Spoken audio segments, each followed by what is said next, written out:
गीता में भगवान ने कहा अचिंत्यम च, अपने स्वरूप को कैसा बताया? अचिंत्यम, ये तु अक्षरम अनिर्देशम अव्यक्तम पर्युपास्ते, सर्वत्र गम अचिंत्यम च कूटस्थम अचलम ध्रुवम, संनियमेन्द्रिय ग्रामम सर्वत्र समबुद्धयः ते प्राप्नुवन्ति मामेव सर्वभूतिते रतः। गीता में भगवान ने कहा कि मेरा जो स्वरूप है वो अचिंत्य है। अचिंत्य का अर्थ मन बुद्धि भी वहां पहुंच नहीं सकती, ना वहां मन की पहुंच है रूप तक, ना बुद्धि कुछ विचार कर पाएगी, ज्ञान की भी पहुंच नहीं।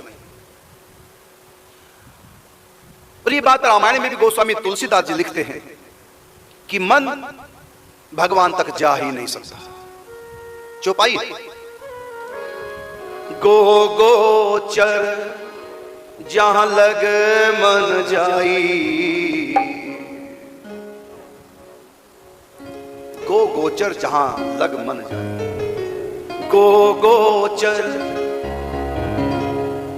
जहां लग मन जाई,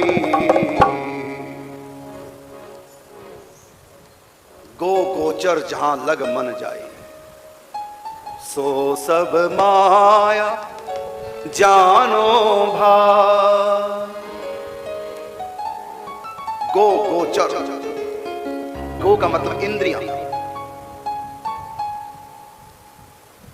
गोचर जहां तक जा सकती है। और ये मन, गो गोचर जहां लगी मन जाए, ये मन जहां तक जा सकता है,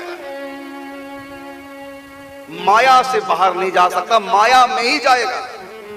गो गोचर जहां लग मन जाई, सो सब माया जानो। मन से तुम कहीं भी कुछ भी चिंतन कर रहे हो, माया का ही होगा। इंद्रियां, पांचों इंद्रियां कुछ भी अनुभव कर रही हैं तो माया का ही कर रही है, भगवान का नहीं कर सकते, गोस्वामी जी कहते हैं। और गीता में भी कहा भगवान ने अचिंत्यम च, मेरा स्वरूप अचिंत्य है, मतलब मन बुद्धि नहीं पहुंच पाएगी। फिर एक प्रश्न है कि रूप ध्यान कैसे करेंगे? जब मन भगवान तक पहुंच नहीं पाएगा, भगवान के रूप तक जब मन जा ही नहीं सकता, तो फिर चिंतन क्यों, रूप ध्यान कैसा फिर? और गीता में भी कहा, जिस गीता में भगवान ने अपने स्वरूप को अचिंत्य कहा, मन बुद्धि से परे, राम अतर्क बुद्धि मन वाणी, राम अतर्क बुद्धि मन वाणी, राम मन बुद्धि वाणी का विषय है ही नहीं। अब प्रश्न है कि जब मन का विषय नहीं, जब मन राम के रूप का चिंतन नहीं कर सकता, गो गोचर जहां लग मन जाई, सो सब माया जानो भाई, तो फिर हम कृष्ण के रूप का चिंतन करते हैं मन से, फिर तो ये भी माया है। फिर भगवान का रूप का चिंतन करो कैसे? तो जिस गीता में भगवान ने कहा कि मैं अचिंत्य हूं, मन बुद्धि मुझ तक नहीं पहुंच सकते, उसी गीता में यह भी कहा मय्येव मन आधत्स्व मयि बुद्धिम निवेशय, मुझ में मन को लगा है ना। कैसे लगता ना, कैसी हास्यप्रद बात है। ऐसी बात हो गई, एक छोटे से बच्चे को कहा कि तू 1 क्विंटल की बोरी नहीं उठा सकता। मां कहती है बच्चे को कि तू 1 क्विंटल की बोरी नहीं उठा सकता, और फिर कहती है उठा। इसका क्या मतलब हुआ? ये तो बेवकूफी हुई है। जब 1 क्विंटल की बोरी एक छोटा सा 2 साल का बच्चा नहीं उठा सकता, फिर मां क्यों कहती है उठा? अब इसका उत्तर क्या है? एक तरफ भगवान कृष्ण गीता में कहते हैं कि मन किसी का मुझ तक पहुंच ही नहीं सकता, और उसी गीता में कह दिया मय्येव मन आधत्स्व मयि बुद्धिम निवेशय निविशस्यसि मय्येव अत ऊर्ध्वम न संशयः। अर्जुन, तू अपने मन को मुझ में लगा, बुद्धि को भी मुझ में लगा। और एक बार नहीं, कई बार कहा मनमना भव मद भक्तो मत्यजि माम नमस्कुरु। अपने मन को मेरे हवाले कर, अपने मन को समर्पित कर दे, मुझ में आवेशित कर दे अपने चित्त को। तो भगवान कहते हैं कि मन को मुझ में लगा, बुद्धि को मुझ में लगा, चित्त को मुझ में लगा, और एक तरफ कहते हैं कि लग ही नहीं सकता। एक जगह नहीं, बहुत जगह। एक जगह ठाकुर जी कहते हैं कि अनन्य चेता, यहां चेत का मतलब चित्त का मतलब मन है, चित्त। अनन्य चेता सत्यम यो माम समर्ति नित्यशः तस्याहम सुलभः पार्थ नित्य युक्तस्य योगिनः। अब बताइए, भगवान कहते हैं जो मुझ में चित्त लगाएगा, मतलब मन लगाता है, अनन्य चित्त माने कहीं भी मन ना रहे, केवल मुझ में रहे, तो अनन्य चेता सत्यम, यो माम समर्ति नित्य तस्याहम सुलभः पार्थ नित्य युक्तस्य योगिनः। यहां इस श्लोक में भगवान ने 3 बार एक शब्द को दोहराया। इससे पुनरावृत्ति दोष नहीं होता। 3 बार क्यों? क्योंकि जब कोई वचन देता है ना, त्रिवाचा होता। 3 बार मैंने दिया दिया दिया, 3 बार कहना पड़ता है। और कोई बहुत ऊंची चीज हो, सामने वाले के हृदय में बिठाना हो, तो उस बात को कई बार कहना पड़ता है। कम से कम 3 बार कहना पड़ता है, त्रिवाचा भरना पड़ता है। तो यहां भगवान ने 3 बार नित्य शब्द का प्रयोग किया। यहां नित्य का अर्थ हरदम भी होता है, हर समय नित्य, मुझ में मन लगा के रखना। और जो अपने मन को मुझ में लगाता है, नित्य, नित्य का मतलब प्रतिदिन भी है, नित्य का मतलब हमेशा भी है, हर समय। नित्य युक्तस्य योगिनः, वो योगी मुझसे नित्य युक्त है। और ऐसे नित्य युक्त योगी के लिए अनन्य चेता सततम, सतत का मतलब लगातार। तो भगवान कहते तस्याहम सुलभः पार्थ, हे अर्जुन मैं उनके लिए सुलभ हो जाता हूं, मतलब आसानी से उनको मिल जाता जो मुझ में मन लगाता है। और एक जगह कहा कि तेषाम सतत युक्ता नाम भजताम प्रीति पूर्वकम, जो सतत मुझसे जुड़े हैं, लगे हैं मुझ में जिनका मन। अब एक जगह नहीं, गीता में बहुत जगह बात आई है, और साथ में कह दिया मन मुझ में लगे ही नहीं सकता, मैं मन से परे हूं। ये विरोधाभास क्यों हो रहा है? इसका उत्तर सुनो। जब मन भगवान में लग नहीं सकता, तो कोई लगाने की कोशिश करे तो लग जाएगा। क्यों कहते भगवान लगा? इसका उत्तर यह है, उदाहरण के रूप में एक 3 साल का बच्चा है, बाप है 30 साल का, और बच्चा उसका 3 साल का। अब बताओ, यदि दोनों में कुश्ती हो जाए, कौन हारेगा? बोलो। है?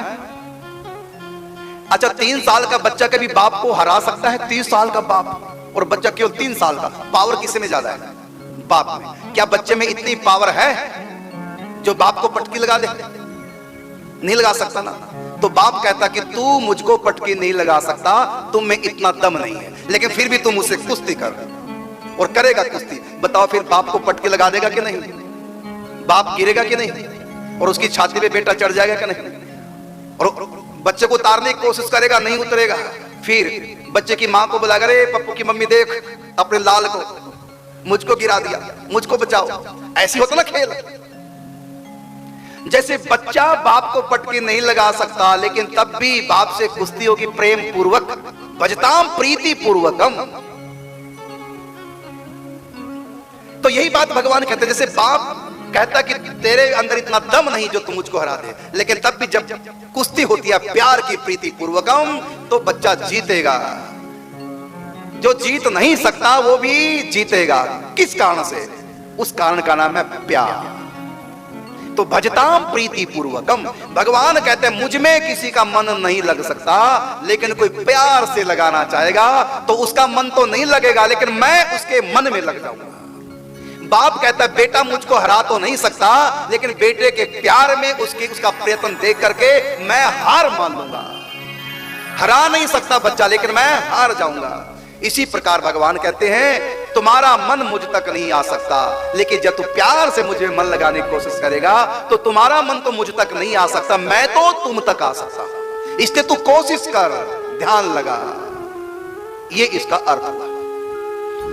बीच में नदी है, उस पार भक्त है, इस पार भगवान है। भगत को तैरना नहीं आता, ना किराया है नौका पे चढ़े, ना कोई पुल है। अथाह धारा प्रवाह तेज। अब इस पार खड़े भगवान उस पार भगत से कहते कि तू मुझ तक नहीं आ सकता, लेकिन मेरे लिए रो पुकार, मैं तुम्हारे पास आऊंगा। तू मेरे पास नहीं आ सकता, नदी पार करके मैं तुम्हारे पास आऊंगा, अगर तेरा प्यार है, तू मिलना चाहता है। इसी प्रकार भगवान कहते हैं कि गो गोचर, गोस्वामी तुलसीदास ने कहा गो गोचर जहां लग मन जाई, सो सब माया जाना भाई। ये मन माया में ही विचरण कर सकता है, माया से पार नहीं जा सकता, और परमात्मा माया से पार है। लेकिन परमात्मा कहते तू प्रेम के साथ मुझ में मन लगाने की कोशिश कर, कृपा पूर्वक। तू प्रेम पूर्वक और मैं कृपा पूर्वक। तू प्रेम से मेरा चिंतन करने का प्रयत्न कर, और मैं कृपा पूर्वक तुम्हारे मन में प्रकट हो जाऊंगा। तस्याम सुलभः पार्थ नित्य युक्तस्य योगिनः। जो चिंतन करने की कोशिश करते हैं, प्रार्थना करते हैं, प्रभु से प्यार है, भगवान को पाना चाहते हैं, भगवान की याद करते हैं, चिंतन करते हैं, तो भगवान कहते हैं मैं उनके चिंतन में आ जाता हूं। अब प्रश्न उठता है कि महाराज जो हम चिंतन करते हैं तो क्या सचमुच में भगवान होते हैं चिंतन करते? इसका उत्तर है भगवान सचमुच में साक्षात भगवान होता है। महाराज वो तो हमारे मन की कल्पना है। अरे तुम कल्पना कर ही नहीं सकते भगवान की। गो गोचर जहां लग मन जाई सो सब माया जानो भाई। तो कल्पना नहीं तो क्या हकीकत में भगवान होते हैं उस समय? हाँ भगवान होते हैं। महाराज फिर आनंद तो आता ही नहीं, बोर हो जाते हैं। बल्कि क्यों नहीं आता? इसलिए नहीं आनंद आता क्योंकि भगवान अपने जैसा भगवान है वैसे बन के नहीं आते मन में। जैसे तुम हो, जैसे तुम्हारी भावना है, जागी रही भावना जैसी प्रभु मूर्त तिन देखी तैसी। तो हम लोग गंदे संदे हैं, तो गंदा संदा मन है, तो गंदे संदे मन से जब हम चिंतन करेंगे भगवान तो आ गए लेकिन सुख नहीं दे पा रहे हैं। क्यों? मन गंदा है। जैसे पहले जमाने में लालटेन होती थी, संध्या के समय जलाते थे, लेकिन जलाने से पहले एक काम करते थे। क्या? चिमनी को निकालते और उसको साफ करते थे। लेकिन यदि चिमनी को साफ न करें और जला दिया तो जल तो गई लेकिन प्रकाश नहीं फैलेगा। बस यही तो है, हमारे मन की चिमनी के अंदर भगवान आ गए, विश्वास कीजिए प्रकाश आ गया, लेकिन प्रकाशित क्यों नहीं हो रहा है? आनंद क्यों नहीं आ रहा है? माया का अंधकार क्यों है? क्योंकि इस मन रूपी चिमनी में कालिख लगी है। पाप, हमारे अपराध, वो मन को ऐसा मैला करके रखते हैं। हम मैला सा चिंतन करते हैं, इसलिए मैले से भगवान आते हैं। लेकिन घबराओ मत, राम नाम की साबुन से जो मन का मैल मिटाएगा, निर्मल मन के दर्पण में वो राम के दर्शन पाएगा। प्रकट होंगे धीरे धीरे। अभ्यास करो, नाम जप का धीरे धीरे अभ्यास करो और चिंतन का रूप ध्यान का धीरे धीरे अभ्यास करो। कुछ समय के बाद सब कुछ भीतर क्लियर होता चला जाएगा और अंत में जो पर्दा है छीना सा वो मिट जाएगा। इसके लिए भगवान से भी प्रार्थना करो, हे प्रभु ऐसी कृपा करो।